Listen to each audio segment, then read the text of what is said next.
Hello, Andrea. I'll bring you onto the webinar now.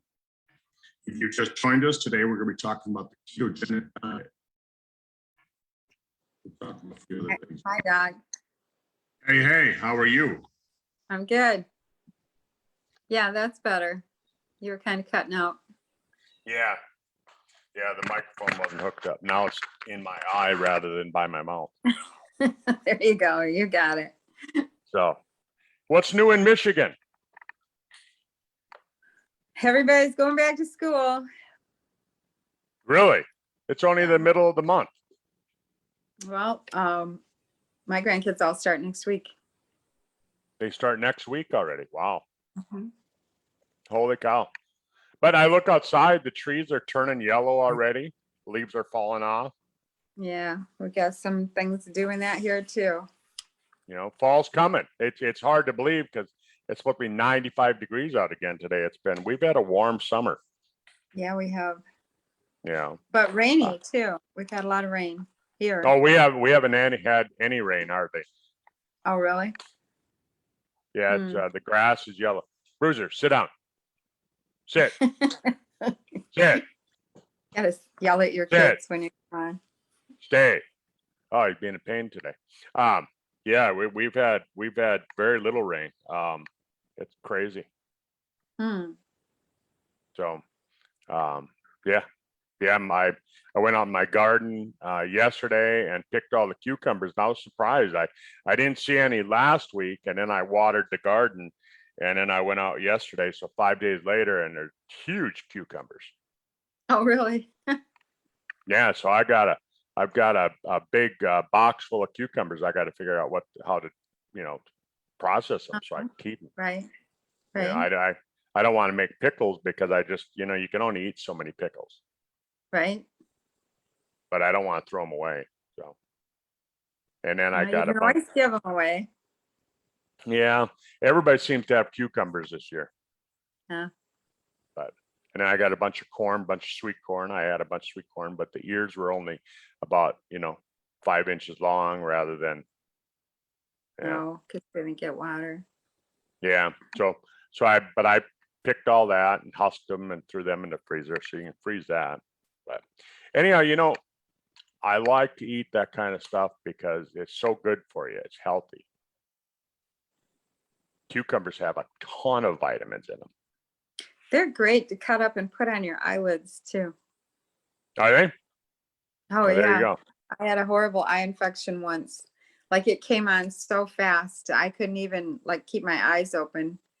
Wow. And I went and bought organic cucumber and laid with cucumber slices on my eyes for an hour. It took all the inflammation out. It was great. And then afterwards you threw it in a salad. No, I did not. Well, you could have. You might have. Well, I mean, that way you put it to use instead of throwing it away or whatever. So, yeah. So ketosis, keto, a state of ketosis. What does that all mean, Andrea?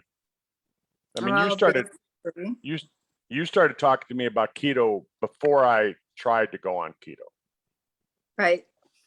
Basically, it's that your body often, if you're eating a lot of carbs, you're burning sugar for fuel, which is a really quick, if you think about campfire, it's like throwing pine on the campfire. It's going to burn up really quickly. Mm-hmm. And when you're burning fat for fuel, it's more like hard oak, and it's going to burn slow and smolder and give you a lot more energy than the pine. So it's kind of like that in our bodies, that if we can get into what they call a state of ketosis, where we're burning fat for fuel, and about 75% of us have extra fat for fuel on our bodies, then we burn things much more efficiently, and you're burning the fat off your body rather than going on some starvation diet where you're burning muscle off, which you don't want to do. Right. But when you go into starvation, you do go into ketosis. Your body starts to produce ketones. Yep. So it's those ketones that are key. that your body produces these ketones, and that's what you use for fuel. So what's the difference between starving yourself and going on a ketogenic type diet? I don't know, but I guess you could starve yourself if you want to do that. Right. I don't. Yeah. But I think the difference is, like you said, is that your body starts to burn muscle up. Like you remember, I mean, we're old enough that we remember, you know, the commercials on TV, or the, you know, and they're trying to get you to donate money because there's starving children, and they'd show these pictures of these starving children, and, you know, their bellies were still This- full, but their arms and legs were little tiny sticks, right? No muscle, Right. Right. right? Because they actually go into burning protein as energy. So your body will burn sugars first, Mm-hmm. and then it'll burn protein, which is muscle, and it'll burn the fat last. So that's the difference here. What we're talking about is that we have to get the body to go into this ketosis Mm-hmm. without burning the protein, and that's really the difference. But you know, when you take a look at going into this fat burning mode, your brain can't burn fat as energy. Did you know that? I don't know. I've heard the opposite. It burns fat better. Doesn't burn fat as energy. So it has to produce the ketones. So the Okay. ketones are produced from the fat. Mm-hmm. But so what they found a number of years ago, you know, I think I read it was 100 years ago, that they could introduce ketones into your body, and it would make your body think you went into this ketogenic state, and it would burn fat more efficiently. Exogenous ketones coming Yeah. from without. Mm-hmm. Without Yeah. the body. But they didn't have a great way of making it, manufacturing it, and so that's where they came up with what we have now, where you hear people talking about this ketogenic diet, and is exogenous, and exogenous means that it's ketones from outside. It's not ketones that your body makes, which would be endogenous. Mm-hmm. And the most common one is the one called beta hydroxybutyrate. Yeah. Or they short it for BHB. BHB, yeah, but beta hydroxybutyrate. And your butyrates, right? Have you ever smelt butyric acid? Have I spelt it? Smelt, like Oh. with your nose. No, but I heard that, like, in the beginning when they were working on the BHB, it's like it was like jet fuel. It was horrible. Yeah, And they had to perfect it. but butyric acid actually, butyrates, they actually have a horrible smell, and you have smelled them. Mhm. When you vomited. It's what gives vomit that smell. Oh, okay. Yeah, because That's I had a pretty guy gross. years ago in my practice. I had a guy that had a lot of digestive problems, and I actually ordered butyric acid for him. And when you'd open up the container, it was like, woo! I mean, it was Yeah. smelly. I mean, Yeah. it smelled like puke, like vomit. Okay. So they've come a long ways. That's why there were so many years where they couldn't, you know, you didn't have the ketogenic diet like we do now with the exogenous ketones, like we're talking about. But Mhm. so not only does it get people to lose weight, right, because you're burning fat as energy, but Yeah. for somebody who doesn't need to lose weight, like I was talking to a friend of mine last night, and she's like 10% body fat, Mm-hmm. you know, almost 50 years old, 10% body fat. I mean, who wouldn't want that, right? Right. But at the same time, she says, well, I don't need to take that. And I had to explain to her that it's not just about burning fat as energy.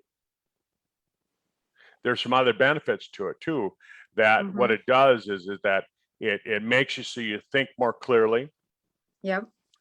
and it helps to reduce some of the negative health span effects of daily living. Mm-hmm. And so there's benefits to it. It improves memory. There's cognitive changes for the positive. And they're saying that it can actually induce youthful genetic changes in the body by using this beta hydroxybutyrate. Yeah, it's good for the brain. Like they've been using a keto style diet since the 1930s for people with epilepsy. For epilepsy. Yeah. So Mhm. there you go. For nerve related disorders, right? Mhm. And they found that it decreases inflammation. And in today's world, with what's happening in the world today, inflammation. I mean, holy cow, Oh, right? yeah. It's great we for inflammation. we hear about this cytokine storm, right? And I know Mhm. you and I talk about this a lot, that most people have never heard of cytokines, and much less a cytokine storm. But it's your body's way of over exaggeration as far as dealing with the inflammation. Right. Mhm. Over exaggeration. So when you look at these ketones, these ketones in your body are naturally produced by the liver. Did you know that? I know that we produce them. Yes. Yeah. And so I took some notes. I'm just kind of reading some notes that I wrote down. So somebody, or I'm sure people are going to ask you this, say, hey, Andrea, so what about, is it safe? Is it harmful for you? Oh, it's perfectly safe. Yeah, exactly. It's not a concern, because your body naturally produces these ketones. And Mhm. and so when you stop eating all the high carbs, your body is forced to break down fats. And that's where this comes from. So it basically flips on a metabolic switch, and it starts burning fats as energy, versus carbohydrates. But like you said, if you have a diet that's moderately high or high in carbohydrates, your body's never going to go into ketosis. Right. And then if you have a moderate diet of carbs, and you're on like an Adkins type diet, which is a high protein diet, and I think a lot of people get confused. They think a keto diet is an Adkins diet, right? But if you have a moderate carbohydrate intake and you have high protein intake, you're gonna burn the protein as energy. You're still not going to burn the fats as energy. Right. You have to have a high content fat diet. Yep. So going into this ketogenic state, it decreases food craving, it increases energy, and there's mental focus, all these things that we've talked about. Mm-hmm. So that's why you're seeing a lot of nutritional companies now producing these ketogenic supplements. Right. Yeah. Because they can because like I said, I tried going into ketosis before. I tried putting my body into ketosis without using a ketogenic product. It's a little bit difficult. Takes some real willpower. Little bit. It's a lot of difficult, because I mean, it can take up to 2 weeks of eating right, eating a ketogenic type diet. I've read that it can take up to 2 weeks for some people to go into the ketogenic state. I've never heard that, but I'm sure you looked it up. Yeah, I looked it up. So that's why a lot of people actually fail at it, because they just can't get their body to go into that ketogenic state, and so they don't have the benefits on it. On top of that, they get this ketogenic flu. Yeah, it's a transition phase of going from being a carb burner into a fat burner. But it's worth it. I mean, you're going to have so much more energy because you're not waiting for your body to convert carbs into fuel for you. And you also don't use insulin as much because your brain doesn't require insulin to burn those ketones for fuel. So I think what most people experience is that they have tons of energy, like that they didn't have before. And they also are not hungry. You just, once you're in ketosis, you're not hungry. You can make really good food choices and, stick to what you're doing because you're not craving all day. Yeah. Yeah. And really that, I think that's key because ultimately, any diet that you go on, right? Any diet that you go on, you want to be able to change what you eat, right? Because like a friend of mine, he started taking the Sizzle Thin product that we have that's got the beta hydroxybutyrate, and he said, "Well, am I going to have to take this for the rest of my life?" I said, "Well, if you're going to eat the diet that I've watched you eat for the last decade, yes." Well, what's Then you're nice about that is it is that transition time where it's actually providing exogenous ketones for your body so that you can make that easy transition from being a carb burner to a fat burner. Yeah. But if you're going to go out and drink wine and beer and eat burgers and, well, not hamburger, but the Well, you're bread, just not, you're not going to be in ketosis if you're eating like that. right? It's plain and simple. It's going to pull you out of ketosis just like Mhm. that, right? So you have to modify your diet long term with what we're doing. When you and I talk about this, the long term goal is that we're going to teach people how to eat right. So that app that you showed me about, what was that app again? Carb Manager. Carb Manager, right? And so it's an app that you can put on your device, and you can put your foods in there that you're eating, and it'll tell you how many carbs, how many proteins, how much fat you're getting. So it'll tell you what's keto friendly and what's not. And I like it because now I've been using it for 8 months, 9 months, and I've learned. So if I go to the fridge and I grab food out of the fridge, I go, ooh, that's not keto friendly. I'm gonna have a little bit of that, right? And then when I'm eating food that's keto friendly, I go, okay, I can have more of that, right? Yeah,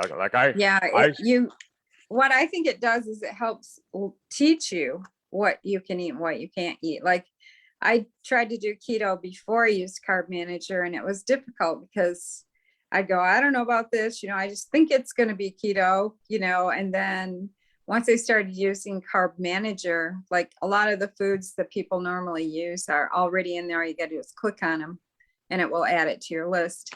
And then you get a really good idea, like for instance, I was with a friend one time when I was really deep into ketosis, and he had the little tiny squares of Snicker candies there. And I thought, oh, those are so little. There is no way that, I can eat a couple of those. Those would be great. No, I went home and I stuck it in Carb Manager. It was 59 carbs for one little piece of that. So you got to really, it helps you. And then there's those things about, good carbs and bad carbs, so what I like about Carb Manager is right away, and I don't make any money by promoting Carb Manager. It's a free app. You can use it for free. But what I like about it is that it tells you which are your good carbs and bad carbs, and so you end up with your net carbs because it pulls out even the fiber, and it pulls that out, and it tells you that. So I like that. For fiber. Yep. Yeah, I like it. And bottom line is, again, you got to learn how to eat, because if long term, if you want to stay in control of your diet, it's all up here. It's not what you're popping, for pills or potions or anything like that. It's what you're thinking about, and if you know how to eat properly, you can keep your body into that healthy eating state, and you don't have to be in a constant state of ketosis to be healthy. I think too, it might be psychologically beneficial to not say diet, not call it diet, because that term has so many different connotations attached to it. But a lot of people out in the world now are calling it the WOW, the way of eating. So it's the ketosis WOW, or it's the carnivore WOW, it's your new way of eating. Yeah. Yeah, and I don't know. I mean, I just think that, like you said, yeah, it's a connotation. People hear diet and they're like, oh, I'm not going to diet, right? Oh, It's I don't like want to go. restrictive. It's like Yeah. restrictive when you hear that. But you just learn how to eat properly, and that's the whole thing. Mhm. Is that I mean, the old food pyramid, right? The triangle, and the old food pyramid down in the bottom, they had all these heavy carbohydrates, Oh, and yeah. They wanted you to eat all that crap. yeah. But I think at a point in time, if we go back in the history of the planet and the history of the world, there probably was a time where that diet was the healthy diet because of the Right. fact that people weren't getting enough energy. They weren't getting enough carbohydrates to sustain energy. But in today's world, we've got so much food. I mean, holy cow. Right. Like we were talking about earlier, I've got a drawer full of cucumbers, a box full of cucumbers that I got to figure out. I don't want to throw them away. I mean, and Mhm. and I mean, you go back in the history of the world. I mean, the great famines. I mean, history is full of great famines where there wasn't enough food. Right. And now here in North Dakota, we had a drought. We had a drought year, and the crops aren't going to be very big. But meanwhile, over in Michigan, you guys had a ton of rain, so you probably got We did. tremendous. Our corn was like chest high 4th of July, which, normally here they say if it's knee high by 4th of July, it's a good crop. It was chest high. Wow. Yeah. So, I mean, so you guys are going to have huge crops that you can ship all over the world. And you think back, 100 years ago, 200 years ago, we didn't have that. We didn't have that capability Yeah, right. of shipping, food all around, and we didn't, and all that. So now we have all these tremendous stores of food that we're dumping on people. But, I used to think, oh, like cheese. I used to think cheese, that's keto. And some cheese Well, it is. is a little bit. You can have some cheese. Yeah. Some cheeses are very ketogenic, but then there's others that are just loaded with sugars, like your American cheeses. They're the American cheese that's there's a lot high sugar Well, you content, have to buy real cheese. That's the and first thing. Because most of and the and cheese in the stores is crap. yep. And Like, buy good. I used to think that milk, well, that's keto. I'll buy whole milk, and that's keto because it's got the fat. It's whole milk, right? And Mhm. and and so then when I started using Carb Manager, I dumped milk into there, and all of a sudden I realized it's not ketogenic at all. It's high sugar. Right. So now when I have that, a recipe that I use that calls for milk, I use whole whipping cream instead. Yeah, that's a great way to do it. So I always have cream in the fridge, and people say, well, how much cream do you use? I use a lot. Mm-hmm. I use a lot. So, and vegetables are most vegetables are great. They're keto friendly because they're mostly water and fiber. Yeah, except carrots and potatoes mostly. Yeah, potatoes are high. The high High calories. Yeah. And so yeah. So I quit eating potatoes, and I quit eating a lot of pasta. I quit eating, well, I wasn't a big pasta eater anyhow, but I quit eating a lot of bread. And I like bread, and it's an easy food. It's something that we learned here in the Midwest to eat bread. Sandwiches. You're out working. You're working on Mhm. your car or whatever. You're out in the field working in a tractor, and open up the lunchbox and you have a sandwich. Right. You have to You know, change that way of eating. you have to change that way of eating. Yeah. So now when I go out to dinner, a lot of times I'll order a hamburger steak versus a hamburger. And Mhm. basically all it is a hamburger patty, a big hamburger patty without the bread. Yeah. And you throw the spices on it as if you're eating a steak. It's just a ground Mhm. up steak versus a hamburger and a hamburger bun. And then one of the things that I want to talk about is MCT, medium chain triglycerides, right? And and I always thought of medium chain triglycerides, MCT, kind of synonymous with coconut oil. Right. Mm-hmm. right? And but coconut oil only contains 7% medium chain triglycerides. Did you realize that? No, I didn't realize that. 7%. So when somebody says they're using MCT, I used to always think, well, I'm using that. I'm using coconut oil. And then I found out, no, I'm actually not. I'm Right. using very, very little. So you learn a lot about these different things. But one of the benefits of using MCT versus other fats is that it kind of bypasses, you think about these dietary hacks, that you can hack the system a little bit. And so one of the benefits of MCT is that it bypasses the normal need for bile Okay. from the gallbladder. And so I had a friend of mine, he texted me and he said, well, I want to do that diet, but he said, I've got gallbladder issues, so I can't eat, fat. And so I actually looked it up. I had to look it up. I didn't have the answer for it. And I do that, I don't just make up something. I look it up. And they said, well, you can do a ketogenic diet, even if you've had your gallbladder removed. Yes, you And can. I thought, well, that's interesting. And the way that you do it is you use these MCTs rather than animal fats, because animal fats need bile for your body to metabolize them. Bile comes from the liver. It's stored in the gallbladder, but it comes from the liver. Where if you use MCT, it doesn't need the bile, so you don't have to have your gallbladder in order to process MCT.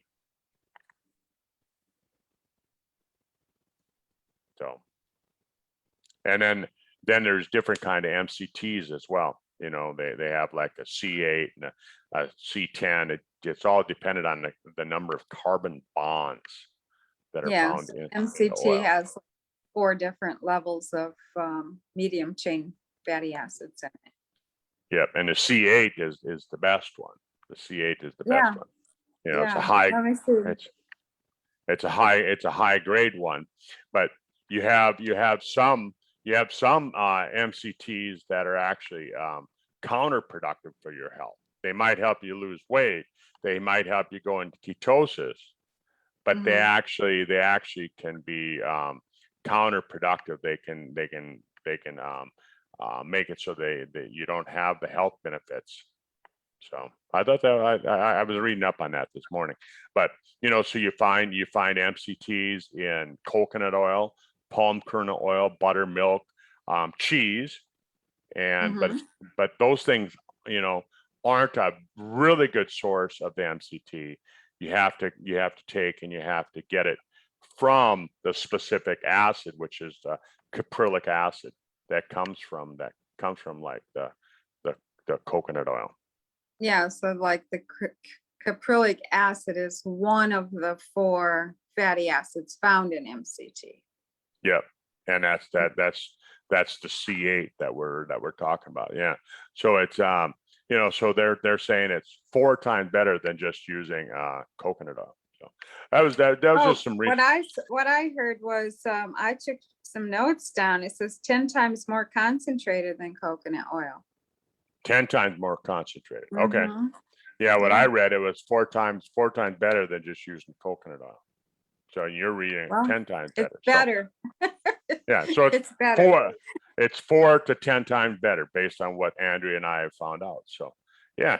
Anyhow, so right now in today's world, with everything that's going on, like you mentioned earlier, you mentioned it, almost 75%, I think it's 72% of people in the United States, so we'll just say in the United States, are overweight or obese, right? Overweight or obese. And so 3/4 of the people that you don't have to point it out to them, they know it. And it makes them high risk if they get sick right now, and with this virus. And so that's one of the reasons that I really got excited about getting on this diet, because I was looking for something. Because like my son, he's a medical doctor, and when he was in college, he'd come home and he'd say, Dad, he said, you're fat. He said, you're high risk for dying from this virus.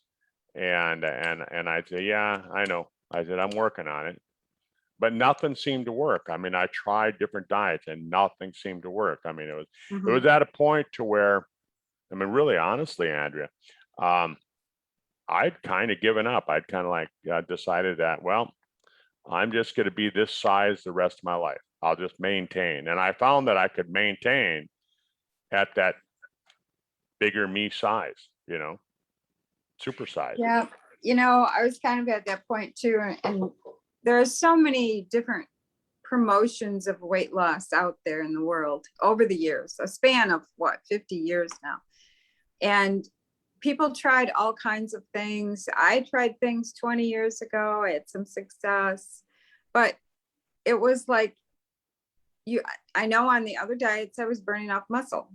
I know that's what I was doing. So, when I learned about keto, I went, oh my gosh, this is like the thing, the way of eating, that all this yo-yo dieting stuff that goes on, this eliminates all of that. I was so excited when I learned about keto. I spent like 2 months looking at everything I could find on the internet about keto. Yep. And I was just more and more convinced that, this is the way to go, because it is so much healthier for you, burning off that fat. And it's like, you could lose weight, you'd still have fat pockets on your body. Like some women have back fat, or they have hip fat that won't go, things like that. Men have hip fat that won't go away, and it's like, you could lose, but that fat pocket wasn't going to go anywhere, and it's like, how do you get rid of that? Well, to me, this was the answer. It's like, you're just burning that fat right off your body. It's great. Mm-hmm. Yeah, exactly. So, all right. Well, Andrea, I think we discussed a lot of things today, and it's almost to the bottom of the hour. So thank you for being with us. And I know you got a lot going on in the family this week. So, Yeah. Exciting things. yeah. So, and everybody's getting, like you said, everybody's getting ready to go back to school. I think a lot of people are taking their last vacations of the summer, and with everything that's going on in the world, I mean, it's just, people gotta just learn how to kind of maintain. So That's right. all Have right. a great day, Doc, and everyone Bye. else. Bye.